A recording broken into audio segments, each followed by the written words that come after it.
Vistas as partes de anatomia e histologia, já é interessante nós abordarmos alguma coisa a respeito da função ovariana dentro desse módulo de reprodução nas fêmeas dos mamíferos domésticos. A função ovariana será considerado basicamente porque é a glândula responsável por dar início ao processo reprodutivo das fêmeas domésticas e não domésticas. Uma das funções de grande importância do ovário é a sua função celular, e que corresponde tão somente à produção de gametas femininos, ou seja, os oócitos. Importante chamar a atenção que folículo não é um produto de exportação do ovário. Então, quando se fala em função celular, estamos especificamente falando sobre a produção de gametas. A outra função de importância é a função endócrina, e destaca aí a produção principalmente de estrogênio e progesterona. O estrogênio é o hormônio responsável principalmente pelas características sexuais secundárias, ou seja, aquelas características que vão aparecer mais proximamente à puberdade, idade em que começa a reprodução dos animais. O estrogênio vai ser responsável pelo aparecimento dos sinais de cio e ainda vão ver, ou já viram no estudo da fisiologia da glândula mamária, que tem um importante papel no seu desenvolvimento. Assim como a progesterona também tem ligação com a lactação, tem função na lactação. Mas, no aspecto reprodutivo, a progesterona ela é responsável pela manutenção da gestação e ainda vamos observar que ela tem ainda condições de garantir o comportamento materno, de mais amor com o filhote. Outro hormônio que foi identificado é a inibina. Então, dentro das funções endócrinas do ovário, nós vamos considerar a inibina como sendo um importante fator para a regulação endócrina por feedback negativo. A inibina é produzida pelo ovário e pode fazer um feedback de alça curta com a hipófise ou alça longa com o hipotálamo. Outro hormônio produzido é a ocitocina ovariana, e que parece influir no processo de involução do corpo lúteo. Não se trata da ocitocina que nós vimos sendo produzida pelo hipotálamo do animal, mas uma ocitocina produzida localmente no ovário. Outro hormônio importante no momento do parto é a relaxina, uma vez que ela relaxa as partes moles do canal do parto e, com isso, facilita a passagem do feto.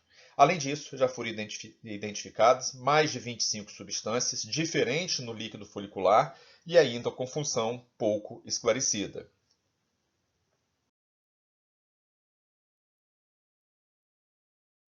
A ovulação é uma das ocorrências na superfície do ovário. Essa ovulação ela corresponde a uma ação do LH, hormônio luteinizante, sobre o folículo, que passa então a sintetizar enzimas hidrolíticas capazes de desintegrar a matriz do tecido conjuntivo e, com isso, fragiliza a parede do folículo e, com isso, permite o seu rompimento. Então, o processo de ovulação, que a princípio parecia algo grandioso, de fato acaba se descobrindo que não, que é um processo de lise, onde a parede se torna fina e não há uma explosão daquele conteúdo líquido existente dentro do folículo. Muito ao contrário, é um extravasamento bastante peculiar e bastante simples. A maioria dos animais vão apresentar cios naturais e as ovulações vão ocorrer de modo espontâneo, mas alguns vão apresentar ovulações induzidas, como é o caso do coelho, do gato, camelo, furão, o mink e ainda um tipo de rato do deserto. Nessas situações, há necessário a presença do macho, uma vez que o pênis do macho será o estimulador para a liberação do LH e, consequentemente, da ovulação.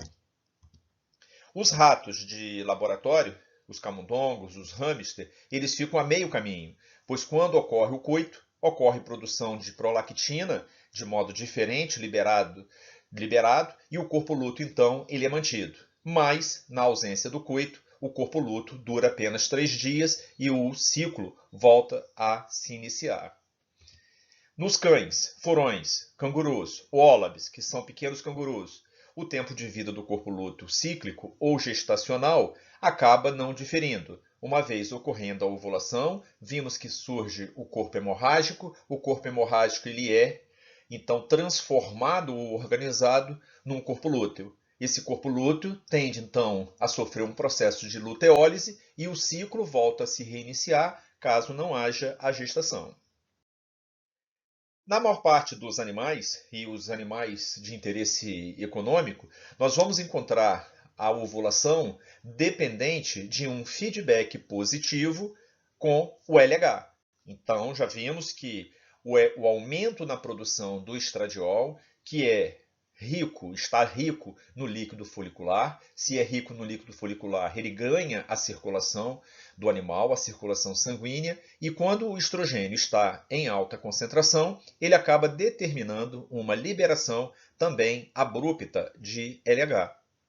E é interessante que essa liberação ela seja de fato abrupta para que seja chamada ou seja considerada ou tipificada como uma onda pré-ovulatória de LH.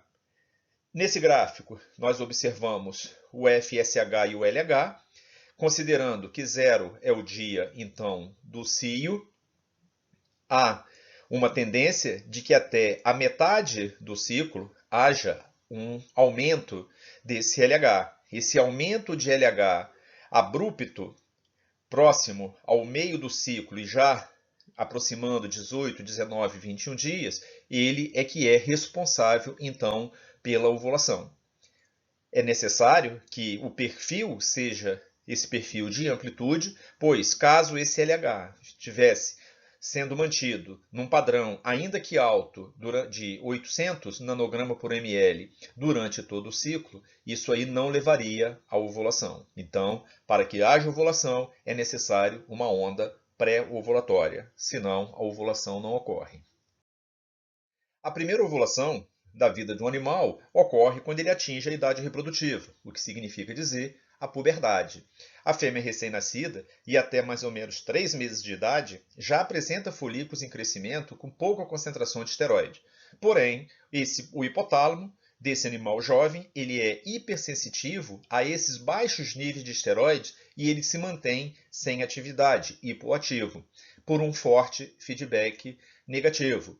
O que se observa é como se o hipotálamo fizesse uma leitura errada da concentração dos esteroides e, com isso, ele se mantém hipoativo, ele se mantém sobre o feedback negativo. Na puberdade, o hipotálamo, então, perde essa hipersensitividade para esses esteroides que estão, na verdade, em baixo nível, e ele passa, então, a secretar o GnRH, que é o hormônio de liberação de gonadotropina. Esse, então, atua na hipófise e leva à liberação de FSH e de LH. O FSH, o hormônio folículo estimulante, e junto a ele também a liberação de LH, uma vez que o GnRH leva à liberação de ambos de modo concomitante. E assim ocorre a primeira ovulação normal e, normalmente, essa primeira ovulação na vida do animal acaba sendo caracterizada pela ausência de sinais externos do cio, o que chamamos então de cio silencioso. A puberdade é, portanto, a idade em que a função reprodutiva é iniciada. Ela reflete a habilidade da fêmea em apresentar manifestações estrais cíclicas com ovulação seguida de uma fase lútea normal. Importante considerar que, apesar de termos visto um gráfico mostrando uma única onda de LH, que significa crescimento folicular, uma única onda de progesterona, mostrando presença de corpo lúteo, de fato, já foi observado inúmeras vezes que, durante o ciclo estral dos animais, nós temos ondas de crescimento folicular. Aqui mostrando 2 ondas de crescimento folicular e, nesse gráfico, 3 ondas de crescimento folicular, representado aqui pela bolinha preta. O que nós vamos entender disso aí? Que apesar de ter uma tendência, num determinado momento, de crescimento folicular, esse crescimento folicular implica em dosagem na circulação de estradiol. Em outro momento, corpo lúteo bastante funcional, então vou encontrar uma boa concentração de progesterona. Mas, se encurtarmos o período de análise do plasma ou do soro desse animal, nós vamos observar que existe uma variação, onde o estrogênio sobe, tem uma ligeira caída, sobe novamente, tem uma ligeira caída e muito provavelmente uma terceira onda de crescimento folicular, que é o que nós estamos então falando, e nessa terceira onda é que há um feedback positivo com o LH, e o LH estimula a ovulação, como nós vemos. Isso é importante para nós entendermos que durante o ciclo há uma necessidade de que esse corpo lúteo ele seja rompido. Quem faz o rompimento do corpo lúteo, quem faz a lise do corpo lúteo é a prostaglandina. Essa prostaglandina ela é definida como um altacoide produzido na parede do útero, com a capacidade de aumentar a espessura da célula endotelial do vaso, que nutre o corpo lúteo. Então, se aumenta a espessura, diminui a capacidade de perfusão e compromete a nutrição desse corpo lúteo. Então, ele morre desnutrido, sem vascularização. Esse processo é chamado de lise do corpo lúteo ou luteólise. A prostaglandina ela tem origem do ácido araquidônico e é produzido na parede do útero. O local de produção, então, como dito, é a parede do útero. A parede do útero transforma o ácido araquidônico em prostaglandina. Essa prostaglandina é a prostaglandina F2-alfa e, por um acidente interessante vascular, o que é produzido na parede do útero acaba saindo, então, drenado pela veia uterina, e essa veia uterina ela enovela com a artéria ovariana. Então, a prostaglandina, que é uma substância extremamente pequena, passa da veia uterina para a artéria ovariana, que vai fazer a irrigação do ovário. Com isso, então, a prostaglandina chega muito rapidamente e em grande concentração, porque não tem diluição na grande circulação, e promove, então, a lise do corpo lúteo. Isso faz a gente lembrar que existe corpo lúteo e que esse corpo lúteo ele é variável entre as espécies. A duração dele é variável. No caso dos ruminantes e dos suínos, ele é formado durante o ciclo estral, sem ocorrência de gestação, e aí ele é chamado de corpo lúteo, ou corpo lúteo cíclico, e vai durar em torno de 12 a 14 dias. Mas se após a ovulação, após a formação do corpo hemorrágico e a formação do corpo lúteo, se houver fecundação, se essa vaca tiver entrado em gestação, esse corpo lúteo ele vai se manter até o final da gestação. Como ele tem vida longa e dura toda a gestação, ele é chamado então de corpo lúteo gestacional. Temos dois tipos então de corpo lúteo, um cíclico e um gestacional. A vaca ela é dependente desse corpo lúteo até o final da gestação. A qualquer momento que se fizer uma cirurgia e retirar o ovário desse animal, durante a gestação, vai ocorrer o abortamento.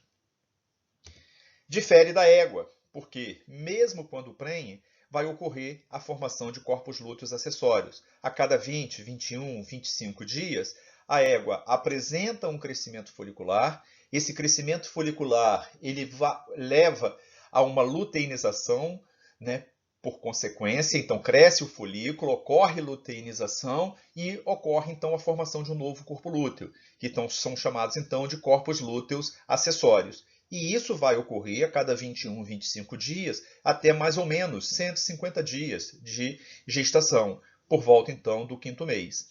E esses corpos lúteos, então, da égua, diferente do corpo lúteo do ruminante, ele é de vida curta.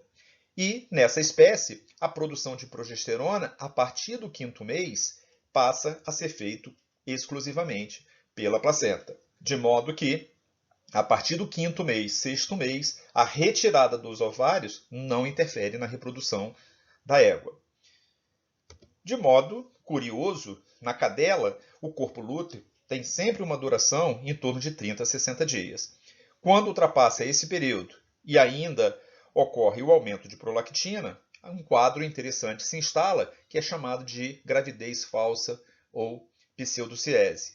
As cadelas, de um modo geral, apresentam o cio e em seguida ao cio apresenta uma fase de ausência de cio, que é chamada então de anestro. Esse anestro é um anestro então fisiológico.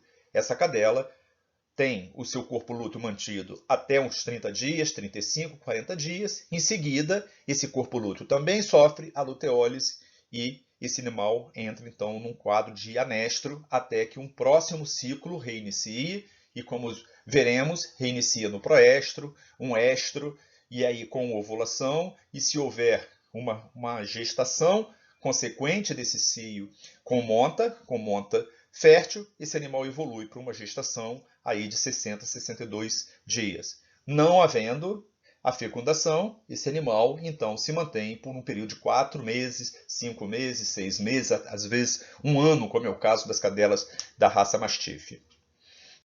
São algumas considerações então iniciais aí a respeito da fisiologia, que é o que nos interessa estudar aqui na nossa disciplina.